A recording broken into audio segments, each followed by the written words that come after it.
یہ کہانی ان 3 آدمیوں کی نہیں ہے جو کہ بنی اسرائیل سے جن کا تعلق تھا اور ان کا راستہ بند ہو گیا تھا۔ وہ جو لطف مجھ پہ تھے بیشتر، وہ کرم کہ تھا میرے حال پر، مجھے سب ہے یاد ذرا ذرا، تمہیں یاد ہو کہ نابینا شخص کا قصہ ہے جس کی آنکھیں چلی گئی تھی، جس کی بصیرت نہیں تھی، وہ اپنا ہم سفر تلاش کر رہا تھا، اور اس نے اپنا ہم سفر تلاش کرنے کے لیے ایک اخبار میں ایڈورٹائزمنٹ دیا کہ میں شادی کرنا چاہتا ہوں۔ جی یہ 3 ان آدمیوں کی کہانی نہیں ہے جو کہ بنی اسرائیل کے تھے اور ان کے غار کا راستہ بند ہو گیا تھا۔ یہ 3 آدمی اس دور کے آدمی ہیں جو بے سہارا تھے، بے یار و مددگار تھے۔ 19 رمضان 2016 کو جب اس نابینا شخص کا اشتہار میرے پاس آیا، کسی نے مجھے بھیجا، اور وہ نابینا شخص جو آنکھوں کا تو اندھا تھا لیکن اخبار کے اشتہار کے ذریعے اپنے ہم سفر کو تلاش کر رہا تھا، ایک ایسا شخص جو ہندوستان کے بڑے ادارے میں شیخ الحدیث کے منصب پر فائز تھا، لوگوں کو قرآن و سنت سے ان کے راہ منور کیا کرتا تھا، لیکن اس کی بینائی بھی، اس کی آنکھوں کی روشنی بھی جانے لگی تھی۔ وہ اور اس کی اہلیہ جب عمر کے اس پڑاؤ پر پہنچے جب کہ ادارے والوں نے ساتھ چھوڑ دیا، ایسی صورت میں انہوں نے مجھ سے رابطہ کیا، ان کے بیٹے نے مجھ سے رابطہ کیا، اور یہ تمام سچ پر مبنی کہانی اس محسن کی یادگار ہے جس کے ساتھ میں کام کیا کرتا تھا۔ ایک ایسا شخص جو بچوں کے لیے کتابیں لکھتا، تعلیم اور تربیت کی راہ ہموار کرتا، آج محتاج ہے، آج پریشان ہے۔ اس نے مجھ سے رابطہ کیا، اور یہ تینوں لوگ ہندوستان سے ان کا تعلق تھے۔ میں دراصل ان لوگوں کے نام بھی آپ تک نہیں بیان کروں گا اور نہ ہی اس محسن شخص کے بارے میں بتاؤں گا، بلکہ یہ تمام پورا واقعہ میں نے اپنی ایک کتاب میں نقل کیا تھا، لیکن چونکہ میں یہ چاہتا ہوں کہ اپنی یادوں کے جھروکوں سے جھانک کر اس طرح کے خوبصورت واقعات کو قلم بند کر لوں، محفوظ کر لوں، تاکہ ہمارے بچے اس طرح کی سیکھ ہم سے لے سکیں، سیکھ سکیں، اور ہم نے جو اسلاف سے سیکھا ہے۔ مجھے یاد آیا، امام لیث ابن سعد کے پاس ایک عورت آتی ہے اور اس کو کہتی ہے کہ میرا بیٹا بیمار ہے، اسے طبیب نے ایک شہد کھلانے کے لیے کہا ہے کہ اسے شہد کھلایا جائے تاکہ یہ طاقتور ہو سکے، مجھے ایک پیالہ شہد چاہیے۔ امام لیث نے کہا میرے نوکر کے پاس چلی جاؤ، وہ تمہیں شہد دے دے گا۔ وہ جب نوکر کے پاس جاتی ہے تو نوکر نے کہا کہ ذرا سا رک جاؤ، میں امام صاحب سے پوچھ کر آتا ہوں کہ تمہیں کتنا شہد دینا ہے۔ اس نے کہا کہ مجھے تو 1 پیالہ چاہیے۔ امام لیث کے پاس وہ جاتا ہے اور امام لیث سے کہتا ہے کہ اس عورت نے شہد کا مطالبہ کیا ہے کہ آپ نے واقعی ہی اس کی طرف اس کو شہد دینے کا حکم جاری کیا ہے، اس کو بھیجا ہے میرے پاس۔ امام لیث سعد نے کہا کہ ہاں، اسے جا کر اگر وہ عورت تمہارے پاس ہے تو 120 رطل شہد اس کو دے دو۔ نوکر نے بڑی حیرت سے پوچھا کہ حضور، اس کا تو کام 1 پیالے سے بن جائے گا، آپ اتنی بڑی تعداد یا اتنا سارا شہد اس کو دے رہے ہیں؟ کہا کہ وہ تو ایک عورت ہے، اسے تو صرف 1 پیالہ شہد ہی مانگ رہی ہے، آپ اسے اتنا زیادہ دے رہے ہیں؟ فرمایا اس نے اپنی حیثیت کے مطابق مانگا ہے تو ہم نے اسے اپنی حیثیت کے مطابق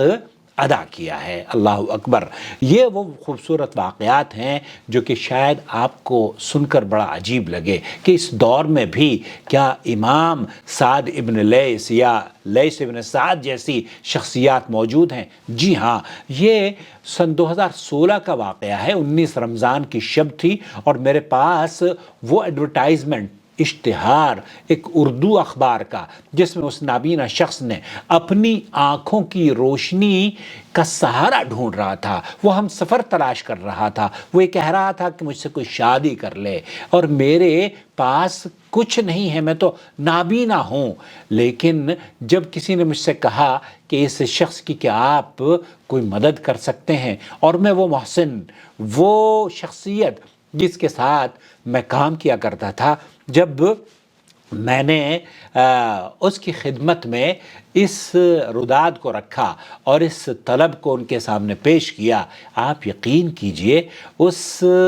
نابینا شخص کی عید پر 50,000 روپے سے اس کی فوراً مدد کی گئی، اور پھر اسے ساتھ ہی ساتھ یہ بھی خوشخبری دے دی گئی کہ جب تمہاری شادی ہوگی، تمہاری شادی بھی ہم ہی کرائیں گے، اور تمہیں پھر ہر ماہ تمہارا خرچہ بھی دیا کریں گے۔ اللہ اکبر۔ اب سناتا ہوں میں دوسرا وہ قصہ جو کہ شاید آپ کو سن کر بڑا عجیب لگے۔ یہ وہ شیخ الحدیث جو ہندوستان کے بڑے ادارے میں کام کرتے تھے، اور جب ہمارے عمریں گزر جاتی ہیں نا ریٹائرمنٹ کے بعد،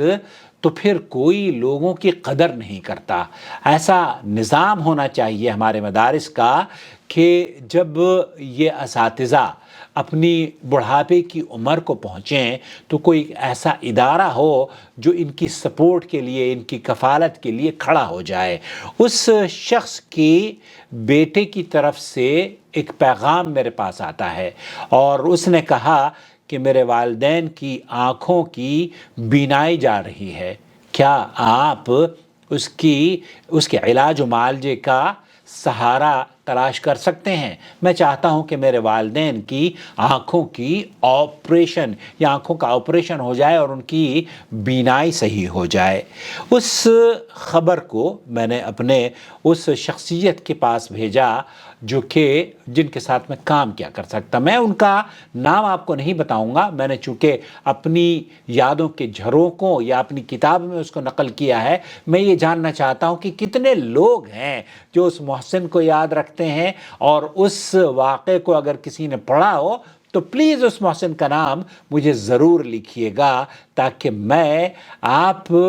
ہمارے یہاں تو ایک ترکی میں میرے دوست ہیں، انہوں نے میری 25-30 سال پرانی ایک تحریر مجھے بھیجی ہے۔ تو ان یادوں کے جھرونکوں سے ان واقعات کو قلم بند کرنا، محفوظ کرنا، اس لیے تاکہ ہم اس طرح کے واقعات سے کچھ سیکھ لے سکیں اور اپنے سماج کے غریب اور محتاج لوگوں کے سہارا بن سکیں، ان کی مدد کر سکیں۔ جی ہاں، جب اس شیخ الحدیث کا میں نے پیغام اپنے محسن کو پہنچایا تو انہوں نے کہا کہ عاقل صاحب، اس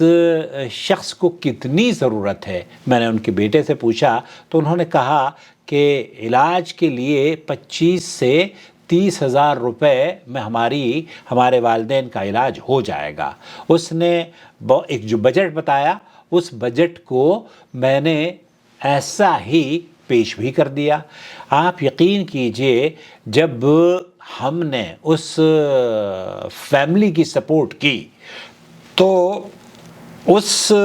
بیٹے نے جو اپنے والدین کا علاج کروانا چاہ رہا تھا نا،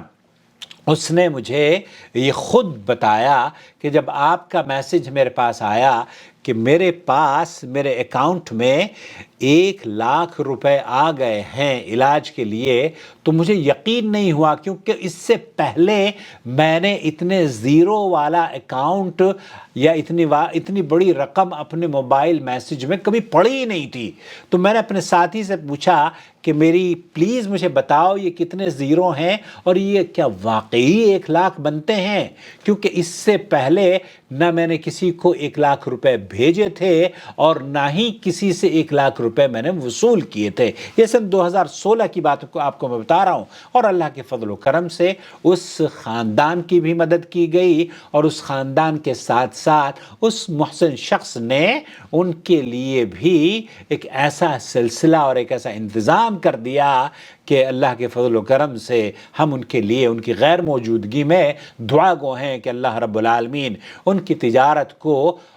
نفع بخش بنا دے، اور انہیں جس طریقے سے کسی شاعر نے کہا تھا نا کہ وہ جو لطف مجھ پہ تھے بیشتر وہ کرم کے تھا میرے حال پر، مجھے سب ہے یاد ذرا ذرا تمہیں یاد ہو کہ نہ یاد ہو۔ تو بہت سارے لطف اور بہت سارے کرم ان کے ہوا کرتے تھے، اور مجھے امید ہے یہ کرم اور یہ لطف اور اس کی برکھا برستی رہے گی انشاءاللہ تعالی۔ وہ تیسرا واقعہ، وہ تیسرا شخص کون سا تھا؟ وہ تیسرا شخص وہ تھا جو کہ بچوں کے لیے الف با تا یا جو ہمارے ہاں مدارس میں پڑھائے نہیں جاتے کتابچے یا کہانیاں تب کیا کرتا تھا۔ معمولی تنخواہ ان کی اہلیہ نے مجھ سے رابطہ کیا اور کہا ہمارے گزر بسر اچھی طرح سے نہیں چل رہے ہیں، کیا ایسا ممکن ہے کہ کوئی ایسا سلسلہ ہو جائے کہ ہماری مدد ہو جائے؟ یہ معلم، سادہ سا معلم، بچوں کی تربیت پر غور کر رہا ہے، بچوں کی کتابیں لکھ رہا ہے تاکہ وہ صحیح طور پر اپنی زندگی کو جی سکیں، لیکن خود اس کے حالات بڑے کمزور تھے۔ ایسی صورت میں جب میں نے اس شخص کا اس کی بھی رداد میں نے اس محسن کی خدمت میں پیش کری جس کا نام آپ مجھے بتائیں گے، جس کے احسانات ہم بھلا نہیں سکتے، البتہ یہ ضرور ہے کہ یادوں کی ان جھرونکوں کو میں تاریخ کے اس ونڈو سے یا اس جھرونکے سے دیکھ رہا ہوں، اور جو آج مجھے رمضان میں یاد آیا، یقین جانیے میں بغیر تفصیل کے بیٹھا ہوا کچھ اور ریکارڈ کر رہا تھا، لیکن میں نے سوچا کہ میں ان تین آدمیوں کا بھی قصہ آپ کی خدمت میں پیش کروں جو کہ 2016 میں ان کے ساتھ ہم نے نیکی کی تھی، اور اللہ سے دعا ہے کہ ان نیکیوں کو اللہ بغیر ریاکاری کے تو قبول فرما لے، ان کی ہمیشہ مدد فرما، اور اس معلم کو اس کی رداد میں نے یا اس کی طلب یا اس کی ریکویسٹ میں نے بھیجی، تو آپ یقین کیجئے کہ اس محسن شخصیت نے جو امام لیث ابن سعد کی روحانی اولاد ہے، اس نے کہا کہ ان کو بھی ہماری طرف سے ایک ایسا اماؤنٹ دے دیا جائے جو کہ یہ ہر مہینے ان کے اکاؤنٹ میں پہنچتا رہے۔ یقین کیجئے میری تنخواہ بعد میں پہنچا کرتی تھی، پہلے ان کی تنخواہ پہنچ جاتی تھی ان کے اکاؤنٹ میں، اور یہ مجھے بڑا عجیب لگتا تھا کہ ہم تو اس ادارے کے ساتھ جڑے ہوئے ہیں، ہم کام کرتے ہیں، ہم محنت کرتے ہیں، ہماری تنخواہ بعد میں آتی تھی 30 تاریخ کے بعد، اور ان کو 27-28 ہی کو ان تمام لوگوں کو، اور بہت سارے ایسے لوگ ہیں جن کی وہ مدد کیا کرتے تھے۔ اب یہ وہ ایسے واقعات ہیں جن واقعات سے ہمیں سیکھ ملتی ہے کہ ہمیں سماج کو کس طریقے سے وہ اللہ رب العالمین نے جو صاحب حیثیت لوگ ہیں کس طریقے سے لوگوں کی مدد کرتے ہیں، اور کچھ لوگ ایسے بھی ہیں جو کہ دھوکے پر مبنی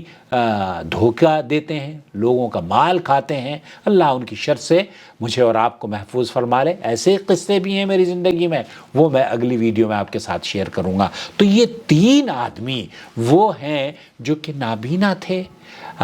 اپنی آنکھیں کھو چکا تھا وہ شخص، لیکن اللہ رب العالمین نے اس کا مجھے یہ سعادت بخشی کہ ان تینوں کے خاندانوں کا میں سہارا بن گیا، اور